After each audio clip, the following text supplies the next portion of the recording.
오늘 우리들에게 주신 하나님 말씀 요한복음 20장 1절부터 18절까지 말씀입니다. 말씀을 통해 우리 부활의 현장으로 같이 가보시겠습니다. 안식 후 첫날 일찍이 아직 어두울 때에 막달라 마리아가 무덤에 와서 돌이 무덤에서 옮겨진 것을 보고 시몬 베드로와 예수께서 사랑하시던 그 다른 제자에게 달려가서 말하되 사람들이 주님을 무덤에서 가져다가 어디 두었는지 우리가 알지 못하겠노라 하니 베드로와 그 다른 제자가 나가서 무덤으로 갈새 둘이 같이 다름질 하더니 그 다른 제자가 베드로보다 더 빨리 달려가서 먼저 무덤에 이르러 구부려 세마포 놓인 것을 보았으나 들어가지는 아니하였더니 시몬 베드로는 따라와서 무덤에 들어가 보니 세마포가 놓였고 또 머리를 쌌던 수건은 세마포와 함께 놓이지 않고 딴 곳에 쌌던 대로 놓여 있더라. 그때야 무덤에 먼저 갔던 그 다른 제자도 들어가 보고 믿더라.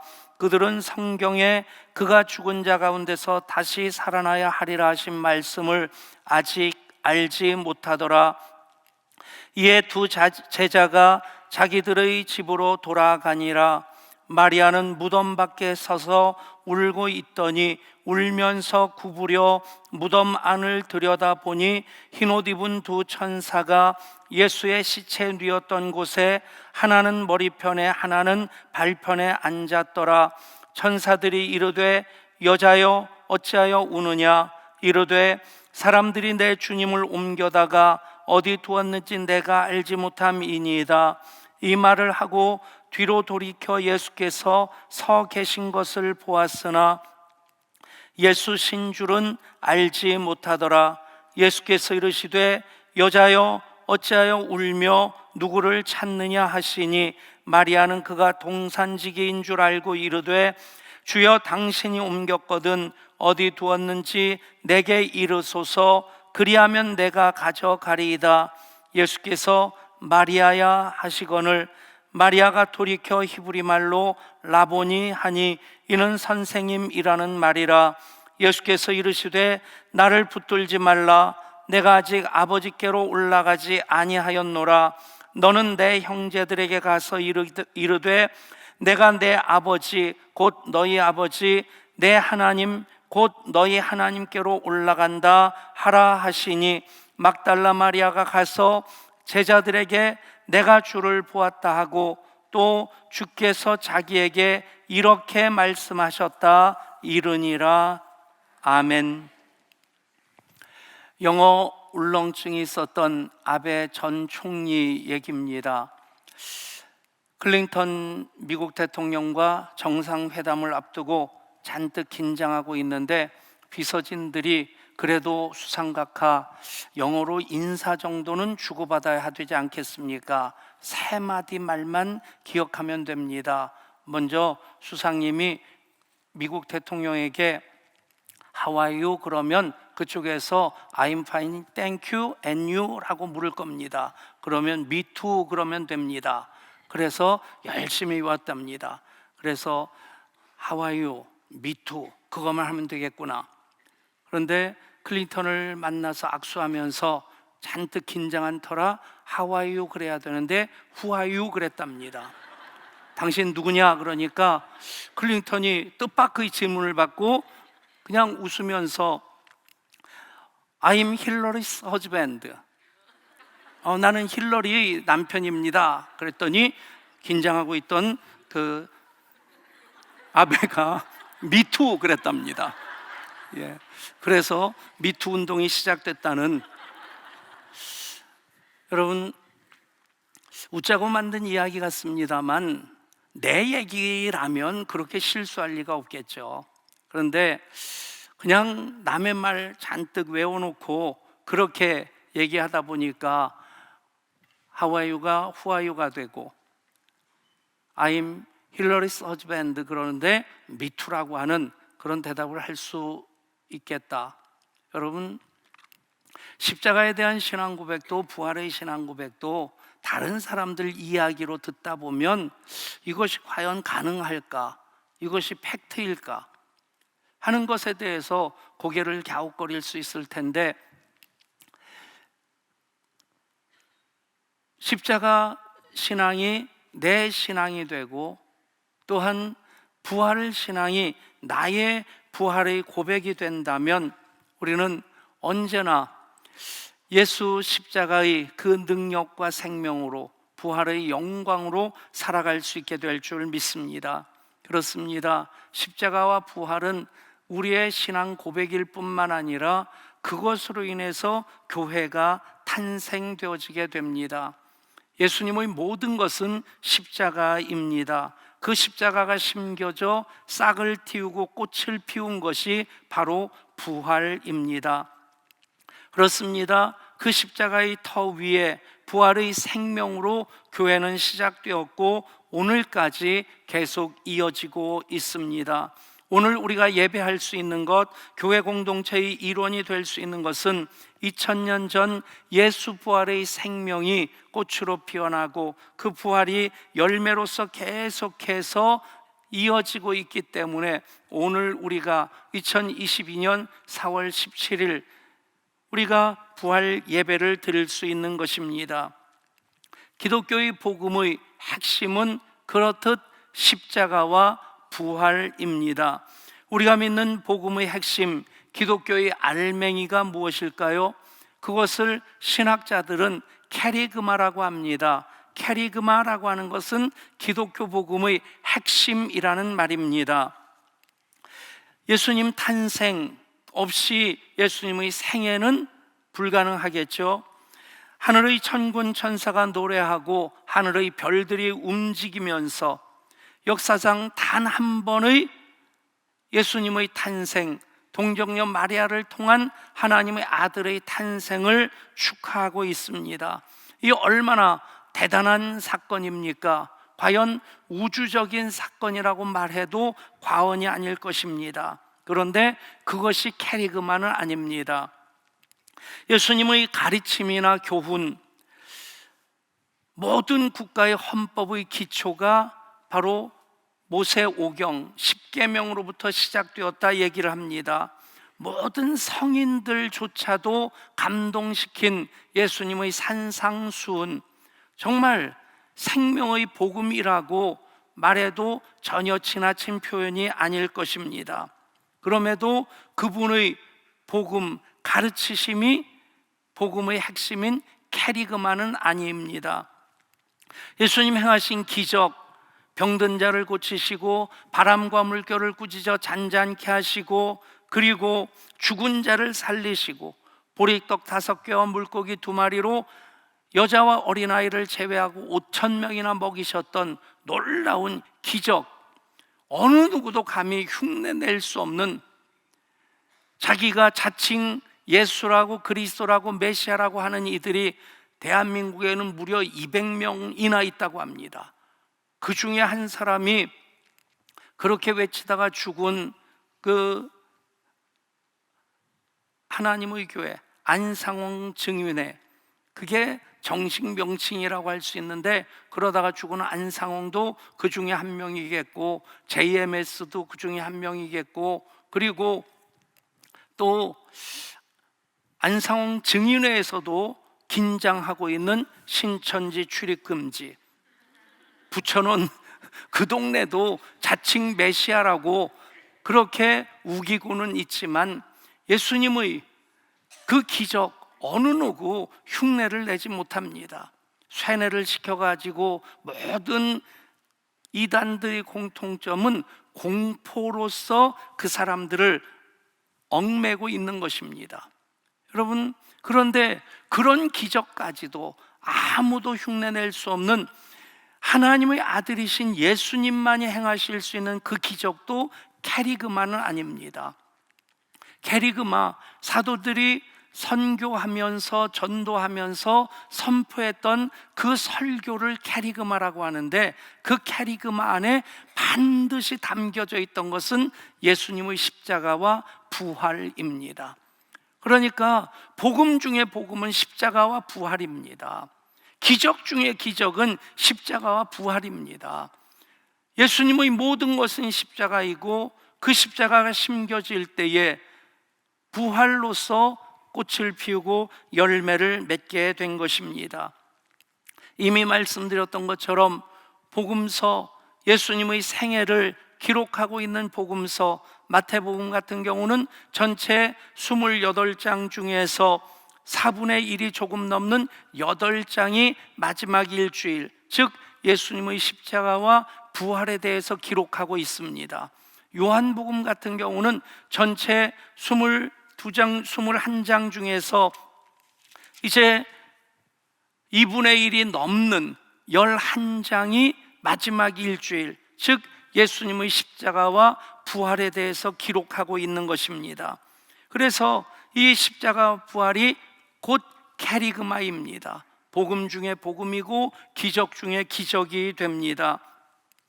기독교 역사상 최고의 교환은 십자가가 부활로 바뀐 것입니다. 그것이 바로 예수님께서 십자가에서 이루신 십자가 신적 교환입니다. 20세기 신학계의 거장인 칼 바르트는 이렇게 얘기를 합니다. 부활의 메시지는 짧을수록 좋다. 왜냐하면 부활은 사실이기 때문이다. 역사적인 사실을 성경은 구차하게 증명하려고 하거나 변증하려고 하지 않는다. 단순하게 선포했고 믿고 살라고 선언했을 뿐이다. 아멘. 여러분, 우리의 기독교 신앙은 복잡하지 않습니다. 십자가 붙잡고 부활의 생명으로 살아가면 되는 것입니다. 그렇습니다. 모든 것은 불확실한데 죽음만은 확실합니다. 그 죽음을 넘어서는, 죽음을 이기게 하는 그 사건이 바로 부활입니다. 인생을 우리는 살아간다고 합니다. 그런데 더 정확하게 얘기하면 죽어가고 있는 겁니다. 죽음을 향해 나아가고 있는 겁니다. 살아간 세월이 많으면 많을수록 분명한 것은 무엇입니까? 죽음과 더 가까워졌다라고 하는 겁니다. 그것이 또 그렇게 공식처럼 적용되진 않습니다. 먼저 태어난 사람이 먼저 죽는 것이 아니라 늦게 태어난 사람이 먼저 죽는 일들도 비일비재하다는 얘기입니다. 여러분, 결국 죽음을 향해 나아가고 있는데 죽음을 피할 수 있는 사람은 아무도 없는데 너무나도 확실한 죽음이라고 하는 것, 그냥 앉아서 맞이하는 것만이 인생이 아니라 그것을 이기게 하시는 것이, 그것을 넘어서게 하시는 것이 하나님 예수 부활을 통해서 이루신 생명의 역사인 것을 믿으시기를 바랍니다. 30분 후인가요? 하나의 시나리오가 있는데 거기에 그런 얘기가 나옵니다. 한 청년에게 선포되어진 것이 30분 후에 죽는다는 것입니다. 차칵 시간이 계속 흘러가고 있는데 이 청년에게 따르릉 하면서 전화벨과 함께 소식이 왔는데 그가 박사학위 논문 심혈을 기울여서 그렇게 박사학위 논문 제출을 했는데 그것이 통과되었다고 하는 소식을 듣습니다. 그 사이에 시간은 계속 흘러갑니다. 또 한 통의 전화가 왔습니다. 엄청난 부자인 대재벌인 삼촌이 자기에게, 이 청년에게 엄청난 유산을 상속해 주었다. 그 유언장을 작성했다고 하는 소식을 듣습니다. 그 사이에 또 시간은 계속 흘러갑니다. 또 한 통의 전화가 따랑 하고 울립니다. 그토록 사랑하던 여인 결혼 허락이 그 아가씨 집에서 드디어 났다. 그런데 그 사이에 시간은 지나서 30분 시간이 착각하고 흐를 때 이 청년은 마지막 숨을 내쉬고 그리고 무대의 불은 꺼지게 됩니다. 여러분, 죽음 앞에서 박사학위 아니면 엄청난 유산을 상속받는 것, 사랑하는 연인과 드디어 결혼하게 되었다고 하는 결혼 승낙, 이것이 무슨 의미가 있겠습니까? 인류 역사를 보면 돈 꽤나 있다는 사람, 또 권력계나 있다는 사람들 어떤 일을 꿈꿉니까? 어떻게 하면 오래 살 수 있을까? 어떻게 하면 죽지 않을까? 대표적인 경우가 한무제 아닙니까? 불로 장생약을 구하기 위해서 그 나름대로 노력하는 것이 숭로반이라고 하는 그 접시에다가 이슬만 받아서 마셨다고 합니다. 실제로 여러분, 요즘도 그런 사람들이 있습니다. 지가 무슨 한무제라고 아침 이슬만 마십니다. 잘 모르는 분들은 집에 가서 찾아보시고, 아침 이슬이라는 술이 있습니다. 예. 너무 성경만 보시는 여러분들은 이런 조크조차도 안 통합니다. 여러분, 한무제만 그랬던 것이 아니라 요즘 영생을 꿈꾸는 사람들 참 많이 있습니다. 전 세계 오래된 나라의 그 권력자들의 무덤을 보면 단지 무덤만 크게 만든 것이 아니라 그 안에 영생불사를 꿈꾸면서 만들어 놓은 것이 미라입니다. 수백 년 된 미라, 엑스레이로 투시해 보면 어떤 모습입니까? 그냥 해골만 보이는 겁니다. 물론 그것 가지고 과학은 어떤 상태에서 죽었는지, 어떤 병으로 죽었는지, 아니면 몇 살까지 살았는지, 남자인지 여자인지 다 밝혀내기는 하는데, 문제는 오래 살려고, 영원히 살려고 아둥바둥 했지만 그런 미라로 밖에는 남아있지 않다는 겁니다. 그런데 그런 헛된 꿈을 포기하지 아니하고 미국의 서멈이라고 하는 장의사는 7천만 원을 내면 현대판 미라를 만들어 준다고 합니다. 5년 전에 있었던 일이죠. 중국에서 돈 제법 있던 사람이 아내가 폐암에 걸려서 2년 동안 앓다가 죽게 됩니다. 그냥 죽음을 맞아들일 수 없었던 그 사람이 선택한 것이 무엇이냐면 47살 난 아내를 냉동인간으로 만든 겁니다. 몸 안의 피를 다 빼고 거기다 액체 질소를 집어넣고, 그래서 냉동인간을 만들어서 50년 후에, 즉 2067년에 이제 냉동인간을 해제를 하면서 해동을 해가지고 그 당시 첨단 과학으로 아내를 살리겠다고 하는 그런 일을 한 겁니다. 대서특필이 됐고 그 수뇌부에 대해서 많은 사람들이 박수갈채를 보냈습니다. 여러분, 67년 후라고 한다면 아내가 47살에 냉동인간이 되었으니까 그냥 남편도 최소한 47은 넘었을 텐데 50 정도 되었다고 한다면 50년 후면 남편은 120살입니다. 120살에 그때까지 암이 정복되었다. 여러분, 20세기를 맞이할 때, 새천년을 맞이할 때 그 1900년대, 1990년대 어떤 예측들이 있었습니까? 새천년이 되면, 뉴 밀레니엄이 되면 암이 정복될 것이다. 여러분, 암을 정복하지 못했습니다. 생존 기간을 좀 늘리긴 했는데 초기에 수술해서 완치시키는 그 비율은 늘렸는데 암을 정복하지 못했습니다. 정복했다고 쳐서 2067년에, 그래서 47세 된 아내가 짠 하고 다시 소생했습니다. 그러면 120살 난 남편하고 사는 게 행복할까요? 아마 몇 달 안 돼서 아내가 가출하지 않았을까? 실제로 5년 전에 그 일을 했었는데 또다시 그 남자가 뉴스에 등장했습니다. 어떻게 등장했냐? 그렇게 아내를 냉동 인간 만들고 재회를 꿈꿨는데 지금 10살 아래 여인하고 살고 있답니다. 여러분, 죽음을 넘어서 보려고 하는 시도들 이렇게도 하고 저렇게도 해보는데 성공한 경우는 단 한 건도 없습니다. 죽음이 두려우니까 죽음을 피하려고 합니다. 그런데 어떻게 하면 죽음을 이길 수 있습니까? 부활하신 예수님을 믿으면 우리는 부활의 생명을 갖게 되고, 그래서 우리가 죽음 앞에서 울면서 슬퍼하는 것이 아니라 우리는 다시 만날 그날을 기약하면서 영원히 살 소망 붙잡고 할렐루야 찬양할 수 있는 것이 바로 부활의 신앙입니다.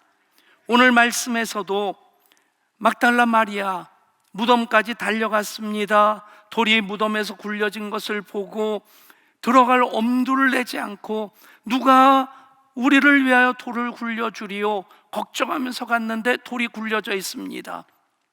그것 때문에 너무 깜짝 놀라서 그래서 제자들에게 달려와서 시몬 베드로와 또 다른 제자, 주님이 사랑하시던 그 제자, 바로 사도 요한을 얘기를 합니다. 요한복음을 자기가 기록하면서 내가 요한이다 하는 것을 다른 제자라고 하는 말로서 그렇게 표현하고 있는 겁니다. 그 소식을 전했습니다. 불이 나게 달려갔는데 아마 시몬 베드로보다 사도 요한이 조금 몸이 날렵했던 모양이죠. 먼저 달려갔는데 무덤 속에 들어가 보진 않습니다. 시몬 베드로가 뒤쫓아 달려왔다가 그 성격 그대로 밖에서 기웃거리는 것이 아니라 무덤 안으로, 빈 무덤 안으로 달려 들어갑니다. 그제서야 요한도 따라 들어옵니다. 무덤이 비어 있는 것, 그리고 세마포가 개켜져 있는 것 다 보게 됩니다. 그리고 그들은 집으로 돌아갑니다. 아직 믿지 않는 그런 상태에서, 긴가민가한 상태에서. 그런데 막달라 마리아는 그곳을 떠나지 않습니다. 무덤 밖에 서서 울고 있었습니다. 울면서 구부려 무덤 안을 들여다보고 있는데 천사가 그에게 말합니다. 어찌하여 우느냐? 사람들이 내 주님을 옮겨다가 어디 두었는지 내가 알지 못함이니이다. 그리고 뒤를 돌아보는데 예수님이 서 계신 것을 보면서도 예수이신 줄 알지 못하고 동산지기인 줄 알고 있었는데 예수님 말씀하십니다. 여자여 어찌하여 울며 누구를 찾느냐? 마리아는 그가 동산지기인 줄 알고 이르되 주여 당신이 옮겼거든 어디 두었는지 내게 이르소서 그리하면 내가 가져가리이다. 예수님 마리아야 하실 때 그때 비로소 라보니요 주님이라고 고백을 합니다. 여러분, 이 장면에서 우리가 한 가지 생각해 볼 것이 있습니다. 막달라 마리아, 끝까지 예수님 곁에 있었던 사람입니다. 그렇지 않습니까? 다른 제자들은 다 예수님 곁을 떠났습니다. 언제입니까? 예수님 가야바 법정에서 그렇게 신문받을 때 베드로, 다른 제자들은 다 도망간 상태에서 베드로만 일이 어찌 되는가 해서 가야바의 뜰에 있었는데 누군가가 묻습니다. 한 여종이 너도 예수 한 패가 아니냐? 나는 아니다. 3번씩이나 나중에는 맹세하면서 부인을 하고 그리고 밖으로 나갔을 때 닭이 울게 됩니다. 통곡하지 않습니까? 결국 그 자리에 제자들은 없었단 얘기입니다. 그런데 막달라 마리아는 그곳에도 있었고요. 예수님 십자가 달리실 때 그 십자가 아래도 있었습니다. 보면 막달라 마리아가 7 귀신 들렸던 여인이라고도 하고 또 남편 5이 있었던 그 여인이라고도 합니다. 그런 마리아인데 예수님을 만나서 그의 인생이 바뀌었습니다. 그리고 나서 막달라 마리아는 예수님 곁을 떠나지 않습니다.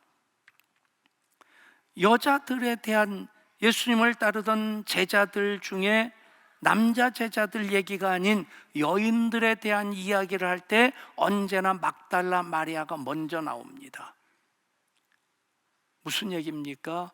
그 여인들 중에 가장 예수님을 사랑하는 자로 인정을 받고 리더로서 이미 그 자리에서 예수님을 섬기고 있었다는 얘기입니다. 무슨 얘기입니까? 언제나 막달라 마리아는 거기 너 있었는가 그때에 그 질문에 대해서 대답할 것이 있는 사람으로 살아왔다는 것입니다. 처음 얘기했던 그것과 연결을 시켜보면 예수님의 부활이 역사적인 사실이냐 아니냐의 논쟁 가지고는 예수 부활이 나의 부활이 되질 않습니다.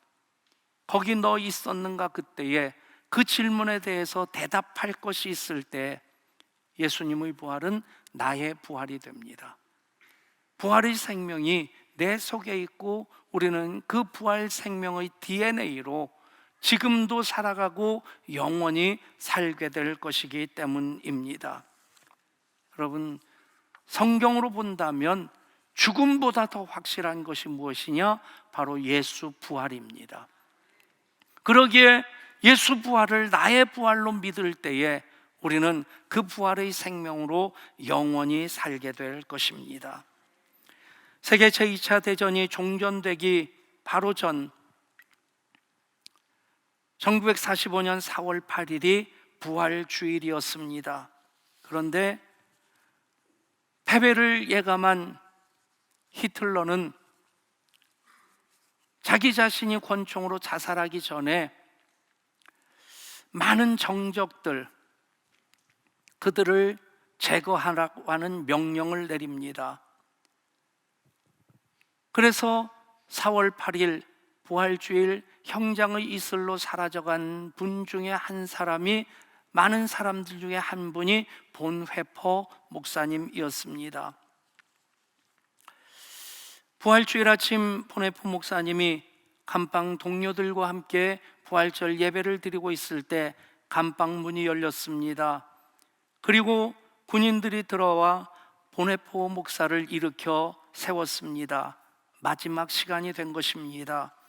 그렇게 군인들에 의해서 끌려 나가는 본회포 목사를 보면서 함께 예배드리던 영국 군인들이 비통한 목소리로 인사를 합니다. 목사님, 이제 마지막이군요. 안녕히 가십시오.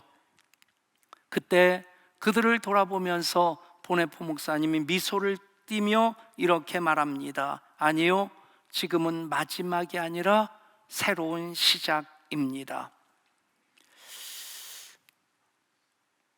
그렇게 본회포 목사님 이 땅에서 마지막을 하나님 나라에서의 처음 시작으로 맞이할 때 그 장면을 기록해 놓았던 독일의 프로센비르크 강제 수용소 담당 군의관 베스게가 1945년 4월 9일 일기를 이렇게 썼습니다. 히틀러에 의해 독일의 장성들도 사형을 당하고 외국인들이 사형을 당했다. 오늘 새벽 5시와 6시 사이에 카나리 제독과 오스트 장군을 포함한 사람들이 처형되었다. 그 중에 나의 영혼을 사로잡은 사람은 본회포 목사였다. 그는 처형장으로 끌려가기 전 오랫동안 기도하고 있었다. 교수도에 올라가서도 잠시 기도했다. 지극히 평화롭게 보였다. 오랫동안 사형수를 보았지만 그렇게 기도하는 사람은 처음 보았다. 나는 그런 죽음을 본 적이 없다. 저렇게 평안하고 기쁘고 담대하게 죽음을 맞이하는 사람은 아무도 없었다. 부활의 생명으로 산다면, 예수님 부활하심을 믿고 있다면 우리는 안 울어도 됩니다. 어제가 세월호 8주기이었습니다. 8년이 되었는데도 여전히 세월호는 정치적인 코드로서 진보 진영이든 보수 진영이든 정치화하는 그런 작업들을 보면 세월호의 사건도 가슴 미어지는 것인데 그것이 더욱 가슴을 아프게 만듭니다. 무슨 말로 위로할 수 있겠습니까? 기념관을 세우면, 추모비를 세우면 기억 공간으로 그 아이들 앉았던 책상 위에 그 아이들을 학용품을 올려놓고 그렇게 그날을 잊지 않으려고 추모 공간을 만들어 놓은들, 여러분, 8년이 아니라 80년이 지나도 그 부모들 입장에서는 여전히 슬픔으로 밖에는 남아있지 않을 것입니다. 목사로서 저는 그 장면을 지켜볼 때마다 아련한 슬픔과 함께 언제나 똑같은 마음이 듭니다. 부활이 아니라면 저것은 8년 아니라 80년이 지나도 떨쳐버릴 수 없겠다. 여러분, 우리가 살아가면서 세월호 사건만 있습니까? 정말 사랑하는 이들, 영원히 함께 살고 싶은 이들, 우리는 떠나보내야만 합니다. 살아간다는 것은 죽어가는 것을 얘기합니다. 인생에서 죽음만큼 확실한 것이 없습니다. 그런데 예수님 부활하신 그 이후로 부활은 죽음보다 더 확실한 사건이 되었습니다. 부활의 신앙으로 살면, 부활의 생명이 우리 속에 있으면, 부활의 소망을 붙잡고 살면 우리는 안 울어도 됩니다. 이미 이긴 삶을 살고 있기 때문입니다. 기도합니다. 하나님, 이 땅에 사는 우리들, 하나님 주신 생명으로 사는데 육신으로 살아가는 우리들, 제한된 시간을, 제한된 날들을 살 수밖에 없습니다. 우리를 그토록 사랑하시는 하나님, 독생자를 주셔서 그를 믿는 자마다 멸망하지 않고 영원히 살게 하셨습니다. 예수 부활을 믿으면 그것이 나의 부활이 됩니다. 우리가 죽는 것보다 더 확실한 것이 예수님 부활 생명으로 영원히 사는 것임을 예수님 부활하심으로 우리들에게 선물로 주셨습니다. 그 선물 받아 살아가는 우리들 이게 하여 주옵소서. 우리 주 예수 그리스도 이름으로 기도드리옵나이다. 아멘. 봉헌하시겠습니다.